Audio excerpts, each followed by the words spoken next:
Pada bulan September 1987, dua orang pemulung di Goiânia, Brazil, masuk ke sebuah gedung milik The Goiânia Institute of Radiotherapy yang sudah terbengkalai. Di sana, mereka menemukan sebuah mesin radioterapi yang sudah ditinggalkan dan mereka pun mencoba membongkarnya dan kemudian menjualnya sebagai barang rongsokan ke pengepul barang rongsokan di kota tersebut. Tanpa diketahui, beberapa hari kemudian kota tersebut mengalami bencana kontaminasi radioaktif yang sangat-sangat parah. Bahkan, dalam beberapa minggu kemudian, lebih dari 100.000 orang menjalani pemeriksaan kontaminasi radioaktif. 249 orang diantaranya terpapar radiasi radioaktif dengan 46 orang menerima perawatan intensif dan 4 orang diantaranya sampai meninggal dunia.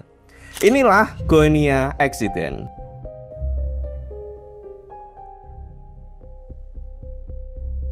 2 tahun sebelum kejadian, The Goiânia Institute of Radiotherapy atau IGR, sebuah klinik perawatan kanker berbasis terapi radioaktif, pindah ke lokasi yang baru dan meninggalkan lokasi lama mereka. Di sana mereka juga meninggalkan beberapa fasilitas mereka, salah satunya adalah alat terapi radioaktif cesium-137 yang mereka miliki. Tapi saat mereka pindah, instansi ini tidak memberitahu ke petugas berwenang tentang adanya mesin tersebut dan bagaimana dampaknya jika isinya kemudian terpapar ke masyarakat. Pada tanggal 13 September 1987, berhubung petugas keamanan yang menjaga lokasi itu nggak masuk di hari itu, 2 orang pemulung bernama Roberto dos Santos Alves dan Wagner Mota Pereira masuk secara ilegal ke lokasi IGR yang sebagian sudah diruntuhkan. Di sana mereka menemukan sebuah alat, mereka sebenarnya nggak tahu itu alatnya apa dan kemudian mereka mencoba membongkarnya. Mereka berpikir pasti benda logam besar ini kalau misal dijual sebagai barang rongsokan harganya pasti lumayan mahal. Jadi mereka mencoba membongkarnya dan setelah mencoba, barang ini kemudian mereka bawa pakai gerobak dorong ke rumahnya Roberto. Sampai di sana mereka mulai melanjutkan membongkar peralatan tersebut. Namun di malam harinya, keduanya mulai nggak enak badan dan mulai muntah-muntah. Keesokan harinya, Pereira mulai mengalami diare dan pusing. Tangan kirinya mulai bengkak dan pada tanggal 15 September, Pereira pergi ke klinik lokal dan didiagnosis mengalami gejala alergi atau keracunan akibat makanan. Dia pun kemudian disarankan untuk pulang dan beristirahat. Berbeda dengan Pereira, Roberto meskipun mengalami gejala yang hampir sama, dia terus melanjutkan usahanya untuk membongkar alat yang dia temukan ini. Dan akhirnya, dia berhasil membuka segelnya dengan menggunakan obeng. Ketika terbuka, dia melihat di dalamnya ada benda berwarna bercahaya kebiruan dan dia pun kemudian berusaha untuk mengeluarkan isi benda itu. Awalnya dia mengira ini mungkin semacam sejenis bubuk mesio, jadi dia mencoba untuk membakar benda itu, tapi ternyata tidak menyala.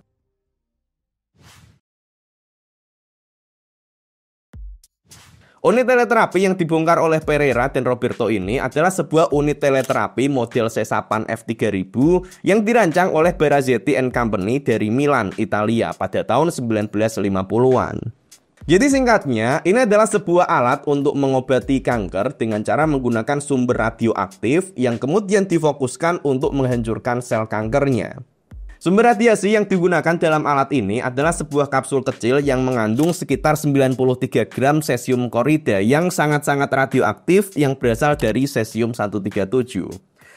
Unsur ini ditempatkan dalam sebuah wadah pelindung yang sangat aman dari timah dan baja dan diatur sedemikian rupa sehingga dia keluar hanya ketika difokuskan pada titik tertentu. Nah, 93 gram cesium-137 ini nilai dosis radioaktifnya adalah sampai 1375 curie. Ini adalah dosis yang sangat-sangat kuat ya teman-teman. Sebagai perbandingan, unsur amerisium yang aku bongkar dari smoke detector di video sebelumnya kemarin, dosisnya sendiri adalah 0,9 mikrocurie. Jadi ini nilainya 1.000.000 kali lebih rendah daripada yang ada di kasus ini. Jadi dibayangkan kekuatan dari unsur yang ada di dalam alat teleterapinya adalah sampai 1.000.000 kali unsur radioaktif yang ada di smoke detector. Jadi dia sangat-sangat tinggi dosisnya. Nah, jadi kalau kita ada info tentang bahan radioaktif itu harus diperhatikan seperti itu ya teman-teman. Bukan hanya sekedar wah itu bahan radioaktif pasti berbahaya. Enggak seperti itu, tapi juga perlu diperhatikan berapa dosisnya. Karena kalau dosisnya rendah ya nggak berbahaya, tapi pada kasus ini dosisnya sangat tinggi. Kemudian cesium-137 ini mengeluarkan radiasi radioaktif dalam bentuk sinar gamma yang memang bisa berdampak sampai menembus kulit. Karena memang di awal tadi alat ini dipakai untuk melakukan terapi kanker, tembus untuk kemudian nembak sel kankernya. Dan ini berbeda dengan unsur radioaktif di smoke detector yang sifatnya hanya radiasi alfa, nggak bisa nembus kulit. Oke, kembali ke kejadiannya. Roberto menjual barang yang dia temukan itu pada tanggal 18 September ke sebuah tempat penadah rongsokan milik Devair Alves Ferreira. Devair mulai memeriksa barang tersebut dan tanpa sengaja melihat serbuk bercahaya biru melalui lubang kecil yang ada di alat itu. Dia tertarik dengan benda bercahaya itu dan dia mengira serbuk itu memiliki kekuatan supranatural atau setidaknya sebagai sesuatu yang sangat berharga. Dia pun segera membawanya masuk ke rumahnya dan dia menunjukkan itu ke keluarganya. Bahkan saking kagumnya, dia bahkan mengeluarkan lebih banyak serbuk-serbuk itu untuk kemudian disebar ke lantai biar tetangganya dan teman-temannya bisa melihatnya. Saudara-saudaranya Devair ini kemudian mengambil sebagian serbuk tersebut dan membawanya pulang ke rumahnya, yang kemudian ada yang sampai dipakai main oleh anak-anaknya juga.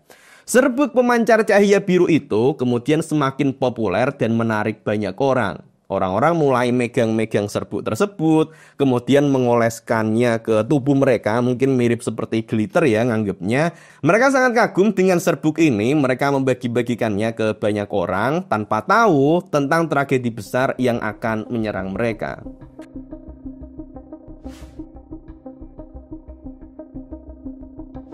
Pada tanggal 21 September, istri dari Devair bernama Maria mulai merasa sakit. Maria mengalami gejala muntah, diare, dan muncul luka bakar di kulitnya.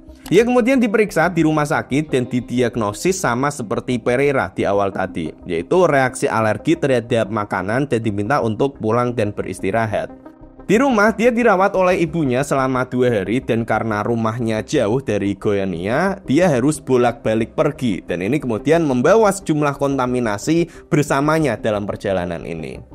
Di sisi lain, pemulung di awal tadi, Wagner Pereira juga masih dirawat di rumah sakit dari tanggal 23 sampai 27 September.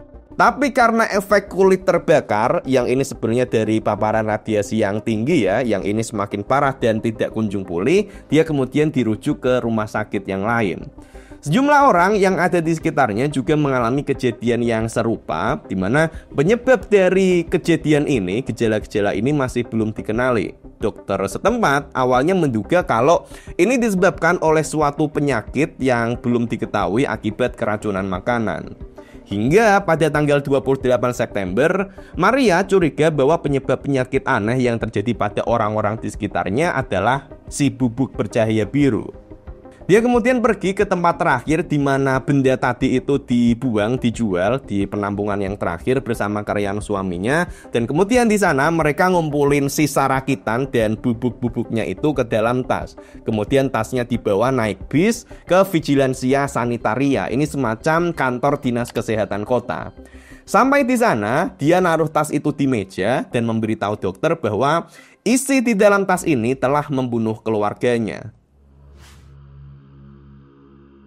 Keesokan harinya, seorang fisikawan medis, Walter Mendes, dipanggil untuk mengecek barang mencurigakan tersebut. Dia kemudian membawa sebuah alat ukur dosis radiasi yang biasanya dipakai untuk pengukuran geologi. Sebelum ngecek ini, dari kejauhan dia udah nyalain alatnya. Tapi tanpa disangka, skala di alatnya udah menunjukkan nilai penuh. Meskipun dia melakukannya dari jarak jauh, dia pun mencoba dari berbagai arah. Jadi dia mengira alat ukurnya ini rusak dan dia pun balik ke kantornya lagi. Kemudian dia dari kantornya balik lagi dan setelah menyalakan alat detektor penggantinya ini, dia pun makin yakin kalau ada sumber radiasi besar di sekitarnya. Jadi saat tiba di lokasi, Walter Mendes kemudian langsung meminta area tersebut untuk dikosongkan dan segera melakukan evakuasi. Hasil ini juga dilaporkan ke pemerintah dan langsung dilakukan evakuasi besar-besaran. Rumah sakit pun langsung dikabari bahwa beberapa orang yang sakit tersebut kemungkinan karena kontaminasi radiasi radioaktif yang sangat besar. Lokasi-lokasi yang diketahui terkontaminasi, misalnya tadi tempat pembuangan 1, 2, 3, kemudian rumah-rumah, bis, semuanya disurvei ulang. Kemudian ada rencana untuk mengumpulkan orang-orang yang terkontaminasi di stadion kota. Ya mulai chaos lah ya intinya, karena ternyata serbuknya ini sudah menyebar kemana-mana. Dari 112.000 orang yang dimonitor, 249 diantaranya ditemukan terkontaminasi, dengan 129 diantaranya mengalami kontaminasi internal. Serbuknya ada yang udah di dalam tubuh. Sebanyak 49 orang dirawat intensif di rumah sakit, di mana 14 orang diantaranya bahkan sampai dipindahkan rumah sakitnya ke Rumah Sakit Angkatan Laut Marcelo Diaz di Rio de Janeiro. Dosis radiasi yang diterima oleh orang-orang ini sangat bervariasi, dari 0,005 sievert sampai ada yang 7 sievert. Yang paling parah adalah di Ferreira yang punya tempat penampungan barang rosokan di awal tadi. Dia yang paling tinggi nilai dosis radiasinya.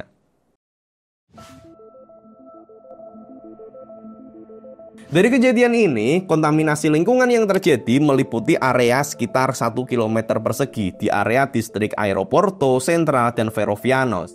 Dengan 85 rumah terkontaminasi, termasuk barang-barang di dalamnya, juga fasilitas umum yang ada di sekitarnya. Dari November 1987 sampai Maret 1988 telah dilakukan pembersihan yang menghasilkan 3.500 meter kubik limbah radioaktif. Sumber kontaminasinya sendiri adalah dari cesium-137 ya tadi, yang dosisnya adalah 1375 curie, di mana setelah dikumpulkan limbah-limbah radioaktifnya ini berhasil dikumpulin sampai 1200 curie. Kemudian setelah kejadian ini dilakukan penyelidikan lebih lanjut juga terkait dengan konsekuensi hukum dari kejadian ini. 2 orang di awal tadi yang masuk ke IGR dan kemudian membongkar unit teleterapi cesium-137 yang secara tidak langsung memicu bencana ini, mereka tidak dihukum karena kurangnya kesadaran tentang bahaya radiasi. Toh juga mereka mengalami sakit akibat radiasi ini. Fokus hukumnya lebih pada pihak-pihak yang bertanggung jawab atas pengelolaan peralatan radiasi radioaktif ini, seperti pemilik klinik IGR-nya, kemudian juga otoritas yang terkait. Pemilik klinik IGR yang meninggalkan peralatan tanpa pengawasan setelah klinik ditutup pada 1985, dia menjadi sorotan utama karena ya dia lalai aja, dia meninggalkan barang itu di sana, kemudian nggak ngasih tahu petugas berwenang tentang adanya bahan yang berbahaya itu. Nah, mereka ini yang kemudian dihukum. Insiden Goiânia ini menjadi titik balik dalam pengelolaan material radioaktif di Brasil, yang ini mendorong penyesuaian peraturan untuk meningkatkan keamanan dan mencegah kelalaian yang serupa.